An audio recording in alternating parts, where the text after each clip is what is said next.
Do your race results suck? Here's why. So first thing that you need to know is that you're always going to be limited by your weakest link. Okay, so think about a sports team. So maybe you follow like AFL, maybe you follow some sort of team sport on TV, or maybe if you don't do that, maybe you can relate to when you're at school and we got forced to, go into teams and play with the other kids. What happens in a team is you have most of the players are average, right? Everyone's at relatively a similar level or similar ability. Then you've got those standout guys that are like really, really good, much better than everyone else. And then you've got those few right at the back, right at the bottom, that are not very good at all. So sometimes you see it or you see it in sports. It's like if you're playing netball, you have the players that aren't so good, and it's like every time they get the ball, they fumble the ball and it goes out of bounds or doesn't go where it needs to go. They don't catch it properly. Or you might see in AFL, you've got those players that aren't very good that like they're right in front of goal and they miss, or they can't kick the ball straight, they can't handball straight. Every time they get the ball, they seem to get tackled and get rid of it or turn it over. And so what happens is those weakest links at the bottom, okay, those people that are part of the team that have the worst level of ability or worst level of skill, they drag everyone else down. They make the rest of the team worse because every time they get the ball, they're making it harder for everyone else. Everyone else has to work overtime. They're making things worse rather than making things better. So your body works the same, you as a rider work the same way. There's multiple areas of riding that contribute to you performing on race day. And it's not just riding skills or riding speed. So I'm going to go through those three areas because what happens is you might have some areas that are really strong and that are really good, but you've got one area which is really bad and it's not very good. And so that area that's really bad is like an anchor. So like that person on the team who's holding the rest of the team back, every rider has that one thing that's holding them back from being able to get the results that they'd like to get out on race day. So, and another thing to add to that as well is we tend to do more of the things that we like and that we're good at, and we do less of the things that we're not good at and that we don't like. And we tend to not like things that we're not good at, and we tend to like things that we are good at. So this creates an even worse problem where you've got like if you're not getting the results that you want on race day, it's because you're probably spending too much time on the stuff that doesn't need any time spent on it and not enough time spent on the stuff that does need a lot of time on it. So I'm going to go through those areas now. So there's three areas to look at as a rider and as a racer when you're not getting the results that you want.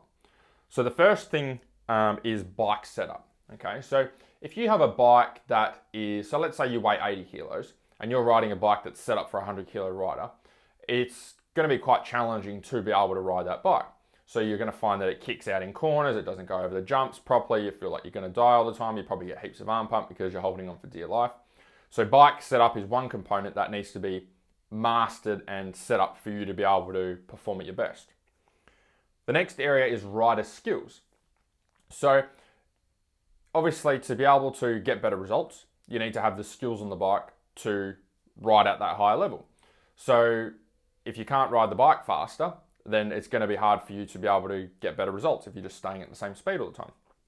So rider skills is part of it. The faster riders generally at the front, the riders that aren't as fast generally at the back.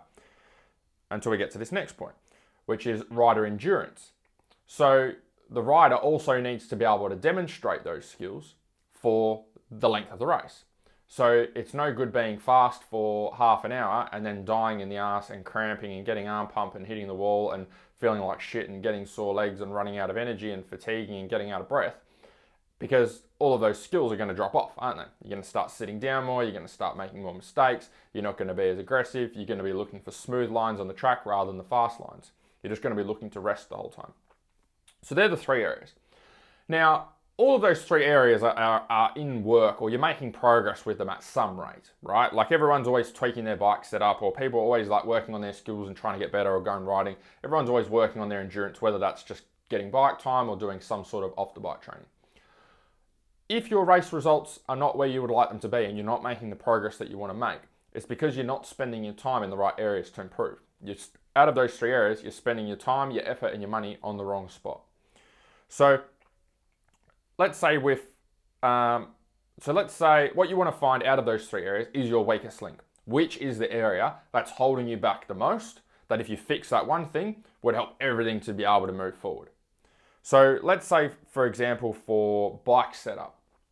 So if you have shitty bike setup, as we just said before, it's going to be very hard to ride the bike, okay? So your bike needs to be set up for you, needs to be set up for your weight. That doesn't necessarily mean you have to spend 10K on suspension and go and get like Öhlins front and back or get a track shock and all the rest of it. It just means that it needs to be set up for your weight and it needs to be most of the way there.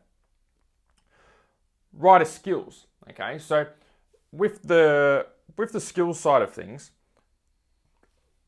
bike setup is important, but you also need to be able to have the skills there to ride the bike. So if the bike's set up, that's great, but you also need to be able to have the skills to ride the bike. It's no good being able to have a Eli Tomac's bike or have Toby Price's bike if you don't have the riding skills. It's not going to matter how much you've spent on the bike. It's not going to matter how new it is, how many times you've rebuilt it, how fast the motor is, how many times you've had the suspension done. If you just don't have the skills to ride well, it's not going to matter anyway. And then endurance. So again, those first two things aren't going to matter if you don't have the endurance on the bike. So you could have the best bike setup. You could go and drop 10K on suspension and get the motor done and get the full FMF, power bomb, mega bomb system, muffler all the way through. Go and get lighter wheels to put on the bike. Go and get brand new tires every time you go and race. But if you don't have the endurance to be able to ride for a full race, it's not going to matter, right? You would have been better off not getting all of that stuff, riding a stock standard bike and getting your endurance up. Because if you can only ride hard for an hour out of a 3-hour enduro, all that stuff's not going to matter. Same with bike skills. So let's say you spent all your time, effort and money on bike skills and you got riding coaches and did, signed up to riding apps and got your riding done and all that sort of stuff, which is great. It's important. But if you don't have the endurance, it's not going to matter anyway. Because if you know that you're supposed to be gripping with your knees and standing up through certain sections, but you're so fucked by the time you get halfway through the race that you can't even do that stuff, then it doesn't matter. You can do 10 times more skills work and it's not going to matter. Because you don't have the endurance, you don't have the fitness there, you don't have the strength to be able to be consistent with the skills, which means the bike setup almost becomes irrelevant and the riding skills becomes irrelevant because you can't be consistent with either of those anyway. So the problem for me when I was racing is we just relied on bike time. So I used to do off the bike training and I'd do like just random stuff. It would just be like, I did spin classes for a bit, I did like club level swimming for a bit, I did like riding my push bike, did push-ups in my bedroom, did a little bit of weight training, a whole heap of different things to be able to work on fitness.